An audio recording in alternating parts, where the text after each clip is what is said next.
The regional semifinals of the Texas high school football playoffs are here, and it's Thanksgiving. Could this week be any better? These are the picks.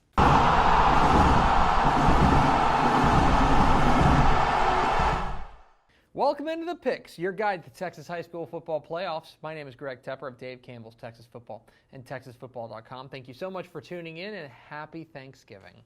Around here, Dave Campbell's Texas Football, we are of the belief that Thanksgiving is the best day of the year. And so Thursday is the best day of the year. It also happens to be a day when we're kicking off the third round of the 2021 Texas high school football playoffs with massive games everywhere you look. This is the time of year in which every single game on the docket is a certified banger. And so we're going to go through every single one of them. I'll either mention it out loud or my picks are scrolling at the bottom of the screen. We start in Waco. 2 o'clock Saturday afternoon at Waco ISD Stadium. It is a 6A Division II regional semifinal between the Bridgeland Bears and the Cedar Hill Longhorns. What are the keys to this matchup? Key number one, pace. What does this game look like? That's what this really comes down to, because these are two teams that want to play this game in a very different way. For Bridgeland, they want to get out and run. They want quarterback Connor Wigman to be the star of the show, as he has been for most of the season. He has been spectacular. The Texas A&M commit is everything he is hyped up to be. He leads a high-powered offense that's clicking on all cylinders. They want to play this game into the 30s, into the 40s. You want to get into the 50s? Let's go. That Bridgeland Bears offense is dangerous. Cedar Hill, on the other hand, doesn't want to play that. Cedar Hill wants to keep this a low-scoring slugfest. They actually have a negative point differential on the season, and it's not because they're bad, it's just because their defense is what wins them ball games. Their defense has been very good in the playoffs, giving up just 12 points in their first two playoff games. Now, quarterback Cedric Harden, I think, is capable, but they want to lean more on that defense, led by Kylan Salters. So, plain and simple, who dictates the pace of this game?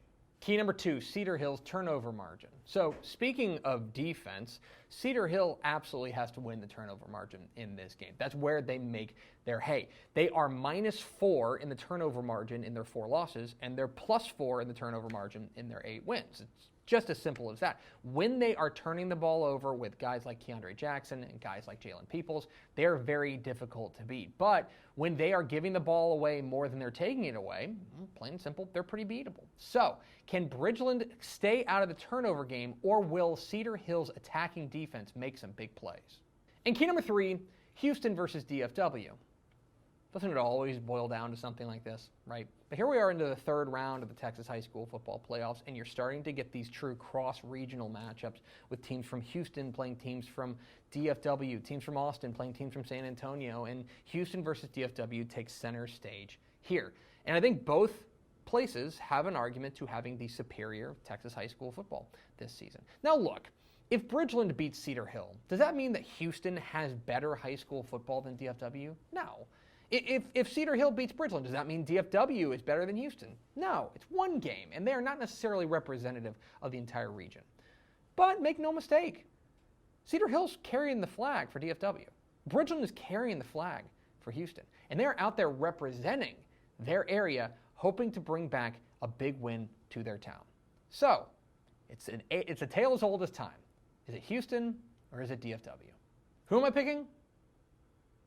I'm going with Bridgeland. The Bears get the nod here on the strength of their offense. I think that's the real strength-on-strength matchup in this one, is the Bridgeland offense against this ferocious defense there for Cedar Hill. But I think that Bridgeland is probably going to have a couple of wrinkles to be able to get past this Cedar Hill defense. Furthermore, while the Bridgeland defense has been a little bit susceptible, especially recently, the Cedar Hill offense just has not shown me enough to make me think that they can get into some sort of shootout with them. I think that this game ultimately does come down to pace. If Bridgeland can get to about 35 points, it feels like that's probably too big of a mountain for the Cedar Hill offense to climb. I think this game has a chance to be really fun, and again, you're going to talk about some physical football with Cedar Hills involved, but I do think Bridgeland gets the win. 7 o'clock Friday night at the Ford Center in Frisco. It's a 5A Division II regional semifinal between the Lovejoy Leopards and the Timberview Wolves. So all year long, Lovejoy has been the team that can beat Aledo in the Region 2, right? That's been the Aledo Slayer.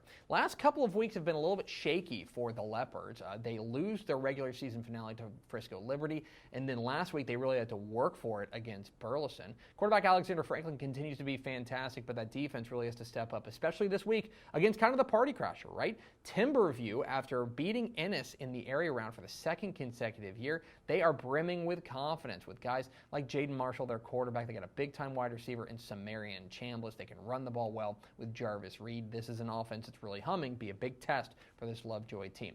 Now, I think this game has a chance to be really close, and for Timberview, they got to feel like they can beat anybody right now. I do give Lovejoy a very slight edge. 5 o'clock Friday evening at Children's Health Stadium in Prosper. It's a 4A Division II regional semifinal between the China Spring Cougars and the Carthage Bulldogs. This might be the biggest threat to Carthage in the playoffs that we've seen in a while because, boy, China Spring is cooking with Crisco right now. They have been absolutely fantastic. Quarterback Major Bowden has been unbelievable. Their defense has really stepped up in a big way. They feel like they can beat anybody, and here's anybody, right? The undisputed number 1 team in 4A Division II, the team to beat in Carthage. I do think this Bulldogs offense is starting to wake up a little bit behind quarterback Connor Cuff. He had a really nice game last week, and that defense has been, well, it's been plain simple, pound for pound, one of the best defenses in the state, led by linebacker Kip Lewis. I actually think this game has a chance to be relatively low scoring, simply because I think both defenses have been fantastic. But look, you can't pick against Carthage. They're the team to beat here. I think the Bulldogs get a win. 2 o'clock Friday afternoon at Gordonwood Stadium in Brownwood. It's a 3A Division I regional semifinal between the Brock Eagles and the Jim Ned Indians, and here we go again. This is the rematch of last year's regional semifinal that really kickstarted Jim Ned's Cinderella run to the state championship when they knocked off Brock last year. And look, it's been pretty much the same for Jim Ned this year. They've been the number 1 team in the state wire to wire, and they're doing it in the same way. The defense has a knack for the big play, and running back Xavier Wishart is a bulldog guy that you want the ball in his hands down the stretch. Well, here comes Brock. New coach Billy Mathis has really turned up the heat for this Brock team. They have looked fantastic. They run the ball, of course, very well. The new running back is Cutter Wilson. But the difference this year is that they can throw the ball pretty well. With Tyler Moody, they are a fully versatile offense, and that makes them very dangerous. Also, they have the number 1 scoring defense in 3A Division I. They look like a complete team. They've been looking for some revenge. I think they get it. Give me Brock. 2 o'clock Friday afternoon at Porcupine Stadium in Springtown. It's a 2A Division II regional semifinal between the Munster Hornets and the Albany Lions. And ooh boy, we are getting into the nitty-gritty of 2A Division II Region 2 with 2 big-time heavyweights going at it. You know, Albany has been very quietly mowing people down. They are beating teams by an average of 49 points per game. That is 3rd best in the state at any level. They have been absolutely dominant. And last week they got pushed by Olney, but they were able to close it out with Coy Lefevre and Jaheim Newton on the ground. That is where they want to make their hay. They're going up against a Munster team that's really hanging their hat on that district win over defending state champs Windthorst. And look, they have been outstanding. The defense has been spectacular. They have an outstanding running back in Colton Deckard, and they're tested. They have played the tougher schedule in this matchup. And I think that's what this comes down to. How much do you think strength of schedule matters here? I think Munster has been more battle-tested, right? So that may give them a very slight edge. I think this is a low-scoring slugfest, 2 teams taking sledgehammers to one another, but I think Munster gets a narrow win.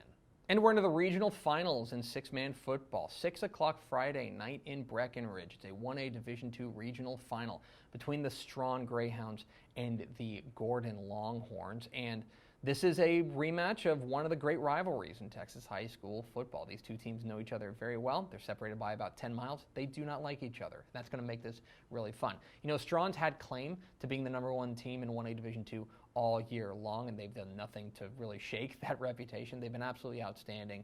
Their defense is really leading the way. Last week, they were able to turn 4 turnovers against unbeaten Throckmorton into 29 points, and that was more or less that. They get the good running game from Lorenzo Garcia.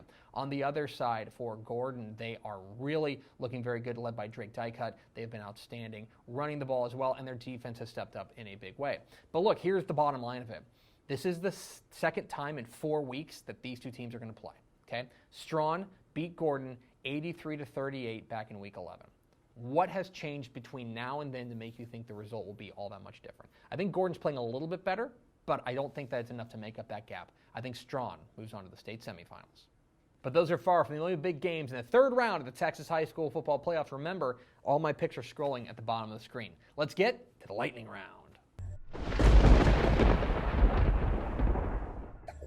In 6A Division I, I think Allen gets a little bit of revenge over Euless Trinity, and Umbella-Tascasita takes down Fort Bend Ridgepoint. Duncanville gets a win over Spring, and I like San Antonio Brennan over Austin Bowie. 6A Division II now, I think Prosper beats El Paso Eastwood in a battle of teams that finished 4th in their district. I like Humble Summer Creek over Katy Cinco Ranch, and I like Austin Westlake for PSJA North. 5A Division I now, Katy Pato takes down Cedar Park, and I'm going with Mansfield Summit to keep it rolling with a win over Midlothian. I like Corpus Christi Veterans Memorial over McAllen Memorial, and Denton Ryan beats Longview. 5A Division II now, Lubbock Cooper takes down Grapevine. Crosby keeps rolling with a win over A&M Consolidated, and I like Alamo Heights to beat Marble Falls. 4A Division I now, I like Wichita Falls Hershey over Dumas, and in what may be a little bit of an upset, I like Argyle over Stephenville. I'm going with Kilgore in a close one over Tyler Chapel Hill, and believe it, I like the Battling Billies of Fredericksburg over Pleasanton. 4A Division II now, give me Salina over Snyder. Pleasant Grove keeps rolling with a win over Quinlan Ford, and I like Sinton over Geronimo Navarro. 3A Division I now, Diboll takes down Little River Academy. I'm going with Vanderbilt Industrial to beat San Diego, and I like West over Malakoff. 3A Division II now, a quick moment. Thank you to Dangerfield and West Rusk for having the courage to play on Thanksgiving Day. You're awesome. I hope you both win, but I'm going to go with Dangerfield over West Rusk, and Lubbock Roosevelt beats Brady. I'm taking Poth over Tidehaven, and Gunner keeps it rolling with a win over Dublin. 2A Division I now, matchup of two of the best defenses in Texas. I think Coleman takes down Hawley, and I'm going with Crawford over Italy. Centerville takes down Holland, and Refugio beats Ganado. 2A Division II now, I like Burton to take down Granger. Chilton beats district rival Bremont, and I'm going with Wellington over Groover. And there's big-time action in the 6-man ranks in the regional finals. 1A Division I, I'm going with Happy to take down Turkey Valley. And 1A Division II, give me those Abbott Panthers to take down district rival Coolidge. And those are the picks. I picked every single UIL Texas High School football playoff game this week. I either mentioned it out loud or scrolling at the bottom of the screen. So now you can let me know, what am I wrong about? Leave comments down below. Don't forget that subscribe button. Follow us on Twitter at DCTF. Like us on Facebook, facebook.com/Dave Campbell's. Follow us on Instagram, instagram.com/Dave Campbell's. And of course, see us at texasfootball.com, where you can find complete coverage of the 2021 Texas High School football playoffs at texasfootball.com/playoffs. Thanks for watching. Enjoy the third round of the Texas High School football playoffs. Happy Thanksgiving. We'll see you.